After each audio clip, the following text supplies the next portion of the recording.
Hey what's up guys, welcome back to my channel. और आज हम यहाँ पे बात करने वाले हैं कुछ इंपॉर्टेंट अपडेट्स के बारे में। बात करेंगे यहाँ पे जो सबसे पहले अपडेट आ रही है वो यहाँ पे सुपर सुखोई को लेकर आ रही है। आप सभी लोगों को पता होगा सुपर सुखोई का जो प्रोग्राम है वो यहाँ पे काफ़ी ज़्यादा कंट्रोवर्सी का सामना कर रहा है कि कब स्टार्ट होगा, किस तरह के स्टार्ट होगा। लेकिन यहाँ पे ऑलरेडी आंसर किया गया है पहले भी।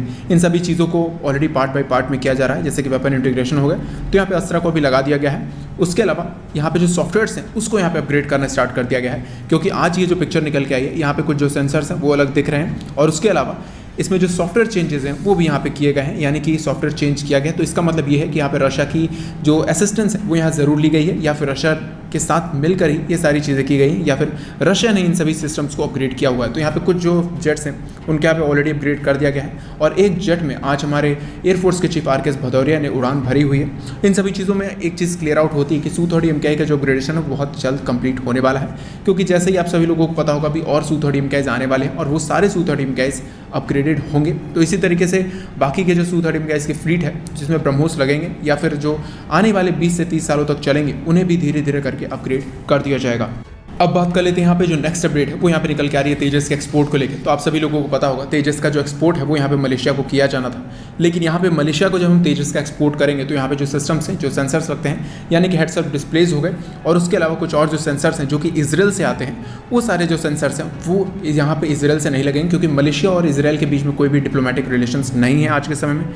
जिस तरीके से पाकिस्तान और इजराइल के बीच में डिप्लोमेटिक रिलेशंस नहीं है, उसी तरीके से मलेशिया और इजराइल के बीच में भी डिप्लोमेटिक रिलेशंस अच्छे नहीं हैं। हालांकि दोनों ही एक दूसरे से बातचीत करते हैं, लेकिन फिर भी आप कह सकते हो कि डिप्लोमेटिक रिलेशंस अच्छे नहीं हैं। तो यहाँ पे जो सिस्टम्स है वो यहाँ पे फ्रेंच सिस्टम्स लगेंगे, और बाकी के जो सेंसर्स होंगे वो DRDO ऑलरेडी काम कर रही है। तो हो सकता है कि जो बाकी के सब सिस्टम्स होंगे उसको इंडिया में ही बनाया जाएगा। और जहाँ तक की बात रही हेलमेट्स की, तो ये जो हेलमेट्स होंगे ये यहाँ पे फ्रांस से ही आने वाले हैं। और उसके बाद यहाँ पे बात की जा रही है कि जैसे ही इसके पर्सनल्स आएंगे, यानी कि मलेशियन एयरफोर्स के पर्सनल्स आएंगे इसको चेक करने के लिए, उस वक्त तक ये सारी चीज़ें यहाँ पे दी जाएंगी, यानी कि इनको टेस्ट करने के लिए दी जाएंगी। और उसके बाद ये सारी चीज़ें जब तेजस में चेकआउट कर ली जाएंगी तो उसके बाद यहाँ पे जो तेजस मार्क 1 है हो सकता है कि उसकी डील इनके विजिट के बाद ही बहुत ही जल्द फाइनल कर दी जाए। अब बात कर लेते हैं नेक्स्ट अपडेट के बारे में। तो यहाँ पे 101 नए डिफेंस इक्विपमेंट्स को बैन किया जाएगा। जैसे कि आप सभी लोगों को पता होगा पहले इंपोर्ट लिस्ट पे बैन कर दिया गया था काफ़ी सारे डिफेंस इक्विपमेंट्स को।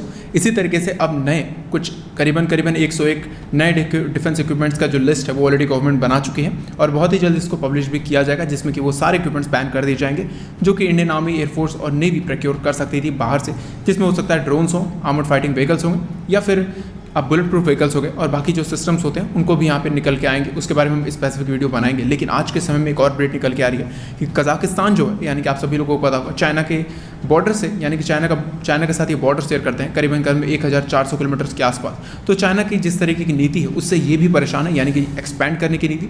तो ये अब इंडिया में आकर, यानी कि इनके और इंडिया के बीच में मीटिंग चल रही है, जहाँ पे ये बात करें कि इंडियन डिफेंस जो कंपनीज है वो यहाँ पे कजाकिस्तान में इन्वेस्ट करें, जिससे कि जो डिफेंस इक्विपमेंट्स है, यानी कि ये भी चाहते हैं कि इंडिया से वेपन खरीदे। तो मोस्ट पॉसिबल है कि यहाँ से इंडिया से इनको काफ़ी सारे जो वेपन्स है वो यहाँ पे दिए जाएंगे, जिससे कि चाइना को ये बेसिकली काउंटर कर सकें।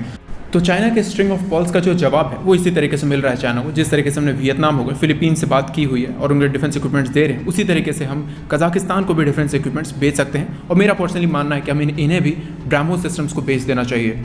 अब हम बात कर लेते हैं नेक्स्ट अपडेट के बारे में। तो यहाँ पे जो अपडेट है वो मेजर प्रसाद ए बंसोद की तरफ से आ रही है, और साथ ही साथ ASMI की तरफ से आ रही है। तो आप सभी लोगों को पता होगा इंडिया को जब गन्स की रिक्वायरमेंट थी, यानी कि मशीन गन्स की रिक्वायरमेंट थी, तो हमने यूरोपियन कंट्रीज़ की तरफ देखा था, लेकिन उन्होंने हमें गन्स देने से मना कर दिया था। हालांकि इन सभी चीज़ों पे उन्होंने अपनी कंपनीज़ पे भी बैन लगा दिए थे कि इंडिया को गन्स नहीं सप्लाई की जाएंगी।